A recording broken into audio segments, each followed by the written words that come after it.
Hi, my name is Sarah Hogue, and the culture I chose to focus on for this project is feminism culture. To begin with, a brief definition of what feminism is. Feminism is a theory of the political, economic, and social equality of the sexes. This is according to Merriam-Webster.com. This means that people who identify as part of feminism culture believe that males and females should be treated as equals. Let's look at some of the cultural patterns of feminism. Feminism has one central belief, and that is everyone is created equal. This means that we believe all people are created equal, no matter their color, their culture, or most specifically, their gender. Next, we'll look at what it values. Equality. Feminism culture values equality above all else, especially between the male and female genders.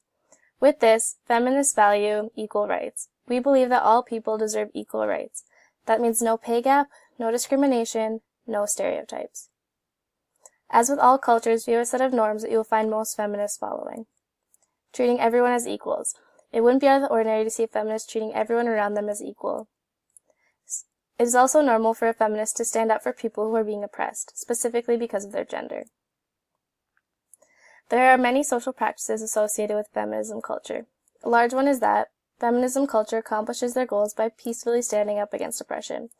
They do this through peaceful protests, supportive rallies, and taking the biggest issues to the courtroom.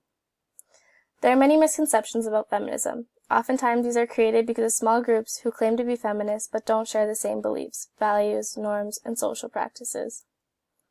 The first misconception is that we believe that women are better than men. This is clearly not true because it goes against our belief that all people are created equal. A second stereotype is that feminists are violent. True feminists believe in peacefully achieving equality, not violently. Another misconception is that we hate men. This is clearly not true. Just like how not all feminists are violent, not all men are against equal rights either. Finally, another common misconception is that you have to be a woman to be a feminist. A feminist is just someone who believes in equality between the sexes. There is nothing that says that men cannot be a feminist. These are just a few of the most common misconceptions. However, there are many more that surround feminism. Sometimes it can be extremely difficult to spot a feminist. Why? Because there is no set of definitive physical, cultural differences that define a feminist. Some are short, some are tall, some are straight, or some are gay. Some are black, some are white, some are women, and some are even men. Anyone around you may be a feminist, and you probably won't know it until they start talking about their views on equal rights. Now we're going to look at the taxonomy of a feminist. To begin, feminism culture tends to be more low context than high context. This might be because feminists want to get their message across as clearly as possible. Since being part of this culture is your choice, you are free to speak up for what you believe. Feminism culture can be considered high indulgence. Feminism is clearly low uncertainty avoidance culture.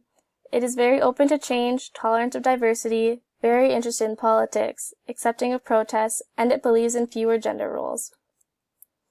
Feminism culture focuses on group success instead of individual success, so it is considered collective. For example, if one person makes a breakthrough in fighting the pay gap, it is considered a win for the entire culture. Feminism can be considered to have low power distance. All people are equals. There is no ladder of leadership to climb. Why do I consider myself a feminist? Feminism culture wasn't something that I intentionally became a part of. I've always been very passionate about equality and equal rights, and I've always been a strong advocate for women's rights. When I discovered feminism culture, I realized how much I associate with it daily. If you look back on our history, feminism has been a very prominent culture in our world for generations. Feminists have accomplished a lot. Women's suffrage, started closing the pay gap, striking out many gender norms, called out rape culture, Title IX, which opened up education opportunities for women, and so much more. Feminism culture has been associated with many negative, untrue stereotypes, but at the end of the day, it has done a lot to help people all over the world. I'm very proud to be a part of such an empowering culture. Thank you for listening, and I hope you learned something new about feminism culture.